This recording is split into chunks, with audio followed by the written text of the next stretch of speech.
Uttar Pradesh ECC educator भर्ती का इंतजार कर रहे समस्त भाई बहनों का स्वागत है आपके अपने YouTube channel MKS teaching point में। जैसा कि साथियों आप सभी को इंगित करा दें, सभी जिलों में आवेदन फार्म को लेकर के आप सभी के मन में बहुत सारी जिज्ञासाएं हैं, उन पर इस वीडियो के माध्यम से बात करने वाले हैं। सभी जिलों में किस प्रकार से फॉर्म भरे जाएंगे, एक साथ फॉर्म भरे जाएंगे या प्रत्येक ज़िले के अलग अलग फॉर्म भरे जाएंगे, इस पर बात करेंगे। साथ ही आपके ज़िले में जो है विज्ञप्ति कब तक जारी हो सकती है, इस पर भी बात करेंगे। साथ ही आवेदन फॉर्म आपके नवंबर माह में स्टार्ट हो सकते हैं, इसको लेकर के क्या संभावनाएं हैं, इस पर भी बात करेंगे। साथ ही आप सभी लोगों के लिए वो विविध पहलू इंगित कराएंगे जिसमें आपकी कट ऑफ की स्थिति क्या रह सकती है, मेरिट लिस्ट किस प्रकार से प्रिपेयर होगी, और साथ ही आवेदन से लेकर के नियुक्ति तक का पूरा प्रोसेस आपको इस वीडियो के माध्यम से इंगित कराने वाले हैं। तो आप इस महत्वपूर्ण वीडियो को ज़रूर देखें और सभी भाई बहनों तक शेयर करें, जिससे भर्ती से पहले आपको समस्त जानकारियां मिल सकें जो आप सभी लोगों के लिए आने वाले चयन प्रोसेस के लिए बहुत ही महत्वपूर्ण रहेंगी, और जिससे आवेदन के साथ साथ आपके लिए वो निष्कर्ष निकल कर आ सके, जिससे जल्द से जल्द आप सभी का चयन सुनिश्चित हो सके। तो निवेदन रहेगा, वीडियो को लाइक भी करें, वीडियो को शेयर भी करें, जिससे सभी तक महत्वपूर्ण इन्फॉर्मेशन पहुंच सके। और जो भाई बहन चैनल पर पहली बार विजिट कर रहे हैं तो कृपया चैनल को सब्सक्राइब अवश्य कर लें, जिससे नेक्स्ट अपडेट आप तक जो शेयर की जाए वो आसानी से पहुँच सके। अब सर्वप्रथम साथियों बात कर लें कि सभी जिलों में जो आवेदन फॉर्म की है वो डेट क्या रहेगी, क्या एक ही डेट रहेगी या अलग अलग डेट रहेगी, इसको लेकर के आप सभी के मन में बहुत सारी जिज्ञासाएं हैं। तो साथियों इसके अलावा दूसरा जो आपका प्रश्न है, क्या सभी जिलों में एक साथ फॉर्म भरे जाएंगे, और उसके अलावा कि आपके ज़िले में विज्ञप्ति कब तक आएगी। तो सर्वप्रथम हम बात कर लेते हैं, जैसा कि वर्तमान में अगर देखेंगे जो आपके ईसीसी एजुकेटर भर्ती को लेकर के प्रोसेस चल रहा है, उसमें जो है सेवा प्रदाता एजेंसी के चयन को लेकर के विज्ञप्ति जो है जारी हो रही है। अभी तक 3 जिलों से सेवा प्रदाता एजेंसी के चयन की विज्ञप्ति आ चुकी है, जिसमें से एक डिस्ट्रिक्ट अगर हम बात कर लें वहाँ पर चयन का प्रोसेस कंप्लीट हो चुका है। अगर बात कर लें 2 डिस्ट्रिक्ट में आप सभी के चयन का प्रोसेस जल्दी कंप्लीट हो जाएगा। और आपके ज़िले में कब तक विज्ञप्ति आएगी, तो इसके लिए आप सभी को थोड़ा इंतज़ार करना होगा। जैसे ही आपके ज़िले की विज्ञप्ति आती है आपको ज़रूर इंगित कराएंगे। जिन 3 जिलों में विज्ञप्ति आई है उसमें डिस्ट्रिक्ट पीलीभीत है, देवरिया है, सुल्तानपुर है। तो यहाँ के जो भी भाई बहन हैं आवेदन करना चाह रहे हैं तो अपने डॉक्यूमेंट्स को तैयार कर लें, क्योंकि आप सभी को अब ज़्यादा समय नहीं मिलेगा और जल्द से जल्द आप सभी के आवेदन की प्रक्रिया स्टार्ट होने जा रही है। इसके अलावा अन्य किसी डिस्ट्रिक्ट में अभी तक जो है सेवा प्रदाता एजेंसी के चयन को लेकर के विज्ञप्ति नहीं जारी हुई है, लेकिन सभी से निवेदन है कि आप अपने डॉक्यूमेंट्स को तैयार करके रखें, जिससे आपको ना तो फॉर्म भरने में कोई दिक्कत हो और ना ही आगे के चयन प्रोसेस में सम्मिलित होने को लेकर के कोई भी समस्या हो। सबसे पहले आप सभी को ये स्पष्ट हो जाना है कि आपके पास जो कहीं ना कहीं शैक्षणिक योग्यता, यानी अगर बात कर लें शैक्षिक योग्यता जो आपकी है, वो कहीं ना कहीं उस क्राइटेरिया को आप अगर फुलफिल कर रहे हैं तो आप ज़रूर जल्द से जल्द आवेदन को लेकर के कहीं ना कहीं स्पष्ट तौर पर अपने लिए तैयारी कर लें। जो आपके डॉक्यूमेंट्स हैं उनको तैयार कर लें, जिससे किसी भी तरीके की कोई समस्या ना हो। अब बात कर लें आवेदन फॉर्म डेट पर, और साथ ही बात कर लें फॉर्म किस प्रकार से भरे जाएंगे।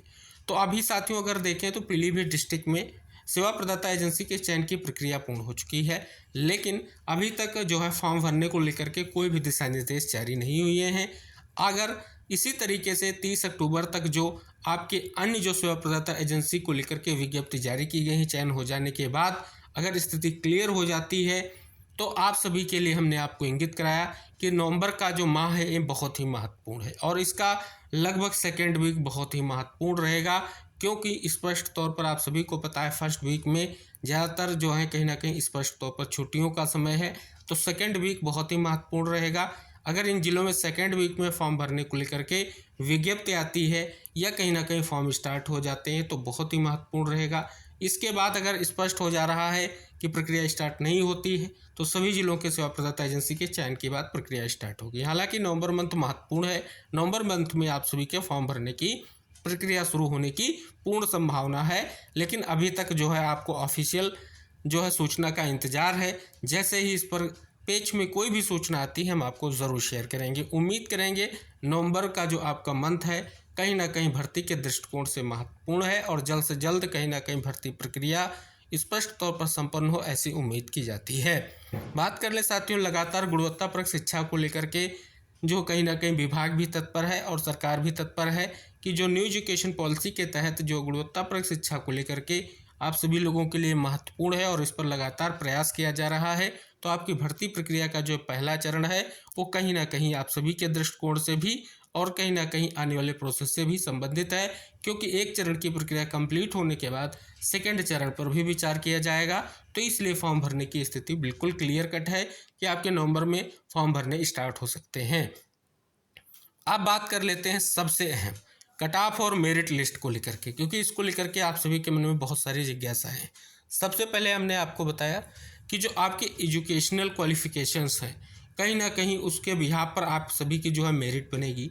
कट ऑफ को आप सभी को इंगित करा दें, क्योंकि जो पद हैं डिस्ट्रिक्ट वाइज जो पद हैं उन्हीं के बिहाफ पर कितने लोग आवेदन करेंगे, उन आवेदनकर्ताओं के सापेक्ष जो है आपकी कट ऑफ बनेगी। अब हम आपको कुछ महत्वपूर्ण प्रोसेस इंगित कराते हैं जिसमें आवेदन से लेकर के नियुक्ति की पूरी प्रक्रिया आपको स्पष्ट होगी, उसी में आपके कट ऑफ मेरिट की भी स्थिति क्लियर होगी। अब यहाँ पर साथियों आप सभी को जैसा इंगित करा दें, यहाँ पर देखेंगे कि सेवा प्रदाता एजेंसी का जो है चयन किया जाएगा, जो प्रक्रिया वर्तमान में चल रही है। इसके बाद अगर आप देखेंगे एक जो चयन प्रक्रिया की पूरी अगर स्थिति की बात कर ले, एक कहीं ना कहीं समिति गठित होगी जिसके अध्यक्षता अगर हम बात करें जिला अधिकारी के माध्यम से की जाएगी। और साथ ही अगर हम आगे बात कर लें तो जो को लोकेटेड आंगनबाड़ी केंद्र वहाँ पर चयन किया जाना है, विशेष तौर पर पीएम श्री विद्यालयों को अनिवार्यतः जो है चयनित किया जाएगा। ये कहीं ना कहीं यहाँ से निष्कर्ष निकल कर आ रहा है। आगे यहाँ पर अगर आप देखेंगे सेवा प्रदाता द्वारा जो है कहीं ना कहीं स्पष्ट तौर पर आप सभी के फॉर्म फिलअप कराए जाएंगे। उसके बाद जो है सेवा प्रदाता एजेंसी द्वारा जो है जो अभ्यर्थियों की जो सूची है मेरिट के आधार पर समिति द्वारा तैयार की जाएगी। जो यानी सेवा प्रदाता एजेंसी के माध्यम से अभ्यर्थियों की जो सूची है वो कहीं ना कहीं अवगत कराई जाएगी और उसके बाद समिति जो है स्पष्ट तौर पर मेरिट तैयार करेगी। मेरिट कैसे बनेगी, जिसमें आप सभी लोगों को बहुत ही महत्वपूर्ण है एक कट ऑफ कहें या मेरिट कहें, जिसमें हाई स्कूल, इंटर, स्नातक या स्नातक के अलावा डीपीएसआई, एनटीटी एवं संबंधित डिप्लोमा जो है आपका शैक्षिक योग्यता है निर्धारित अर्हता के आधार के प्राप्तांकों के प्रतिशत के योग के औसत के आधार पर प्रत्येक जनपद मेरिट सूची और रोही क्रम में तैयार करेगा। यानी आपके जो कट ऑफ अंक डिसाइड होंगे उसमें आपका हाई स्कूल के अंक होंगे, इंटर के अंक होंगे, स्नातक के होंगे, अगर स्नातक के अलावा विशेष योग्यता है तो उसके अंकों को कहीं ना कहीं स्पष्ट किया गया है। उस बिहाफ पर आपकी क्या होगी, कट ऑफ डिसाइड होगी। कट ऑफ का अर्थ ये है कि कहीं ना कहीं उन अंकों के आधार पर आपकी कट ऑफ बनेगी और उसके बाद आप सभी को पता है कट ऑफ बनेगी, फिर कट ऑफ के बाद आपकी मेरिट प्रिपेयर की जाएगी।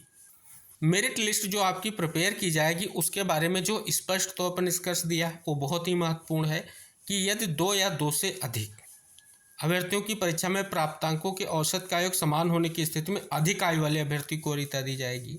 साथ ही स्पष्ट भी किया गया है कि प्रत्येक जनपद मेरिट सूची जो है आरोही क्रम में तैयार करेगा। यानी आरोही क्रम का अर्थ है कहीं ना कहीं स्पष्ट तौर पर जो ऊपर से नीचे की ओर जो है आपकी मेरिट बनेगी।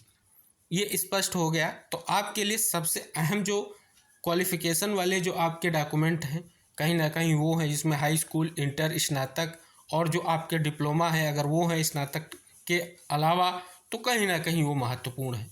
इसके अलावा आप सभी को पता है जरूरी डॉक्यूमेंट्स में आपका आधार आ जाता है, पैन कार्ड आ जाता है, साथ ही आपका कहीं ना कहीं स्पष्ट तौर पर आय प्रमाण पत्र आ जाता है, जात प्रमाण पत्र आ जाता है। ये वो ऐसे कहीं ना कहीं महत्वपूर्ण डॉक्यूमेंट हैं जिनको कहीं ना कहीं कई बार आप अन्य भर्तियों में भी सम्मिलित होने से पहले आपको ज्ञात होगा, लेकिन आपको अवगत कराने का एक ही उद्देश्य है कि आप सभी को किसी भी तरीके से कोई असुविधा ना हो फॉर्म भरने को लेकर के। अब यहाँ पर अगर आप देखेंगे ये तो स्पष्ट कर दिया गया कि अगर 2 लोगों के नाम एक जैसे हैं कहीं ना कहीं स्पष्ट तौर पर उसके बारे में बात कर ली गई। आगे अगर हम बात कर लें स्पष्ट तौर पर प्रत्येक परीक्षा के प्रतिशत को दशमलव के 2 अंकों में पूर्णांकित किया जाएगा, राउंड ऑफ किया जाएगा। ये स्पष्ट किया गया कि राउंड ऑफ होगा। आगे उक्त समिति द्वारा सेवा प्रदाता द्वारा उपलब्ध कराई गई अभ्यर्थियों की सूची में अंकित अभ्यर्थियों की शैक्षिक योग्यता संबंधी जो आपके मूल अभिलेखों से मिलान करते हुए सत्यापन किया जाएगा। मूल मतलब डीवी होगी, यानी डॉक्यूमेंट वेरिफिकेशन होगा, जो यहाँ पर स्पष्ट किया गया। अगर कोई विसंगति होती है तो उसमें कहीं ना कहीं आपकी मेरिट लिस्ट में संशोधन होगा, वो स्पष्ट किया गया है। इसके बाद ये तो आप सभी का प्रोसेस हो गया, जो आपका कट ऑफ मेरिट को लेकर के जिज्ञासा थी वो क्लियर हुई। अब इसके बाद चयन कैसे होगा? इस प्रकार तैयार मेरिट लिस्ट में क्रम संख्या 1 पर अंकित अभ्यर्थी के सम्मुख जनपद के उन सभी चयनित विद्यालयों की सूची जिनमें तैनाती की जानी है, यानी जितने कोलोकेटेड आंगनबाड़ी केंद्र हैं जिले के, वो कहीं ना कहीं जिस अभ्यर्थी का नाम 1 नंबर पर आएगा, मेरिट लिस्ट में नंबर 1 पर होगा, उसके सामने प्रस्तुत की जाएगी विद्यालयों की सूची।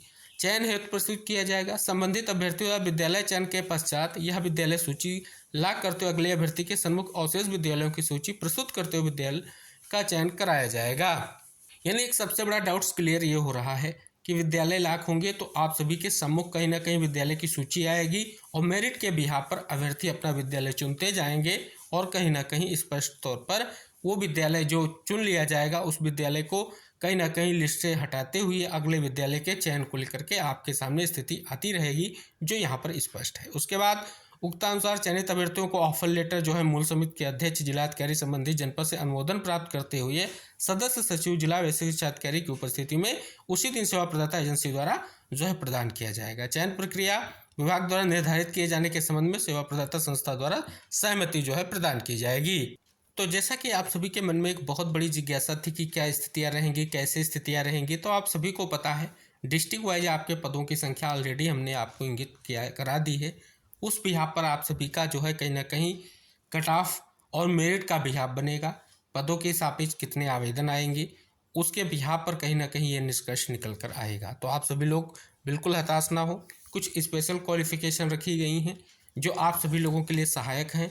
और दूसरी, ये भर्ती का प्रथम चरण है तो कहीं ना कहीं इसमें आप सभी लोगों के चयन की स्थिति महत्वपूर्ण रहेगी और आप सभी के जो कट ऑफ अंक है वो बहुत कम रहने की संभावना है। शेष नेक्स्ट जो भी अपडेट्स होंगी, जो भी आपके कहीं ना कहीं जिज्ञासाएं होंगी, भर्ती से संबंधित डाउट्स होंगे, नेक्स्ट वीडियो में हम और आपकी समस्त जानकारियों को के साथ उपस्थित होंगे जो आप सभी लोगों के लिए महत्वपूर्ण होंगी। तो आप इस वीडियो को देखने के लिए बहुत बहुत धन्यवाद। वीडियो शेयर ज़रूर कर दें जिससे सभी तक इन्फॉर्मेशन पहुंच सके। तो मिलते हैं नेक्स्ट अपडेट के साथ, तब तक के लिए बाय बाय, टेक केयर साथियों।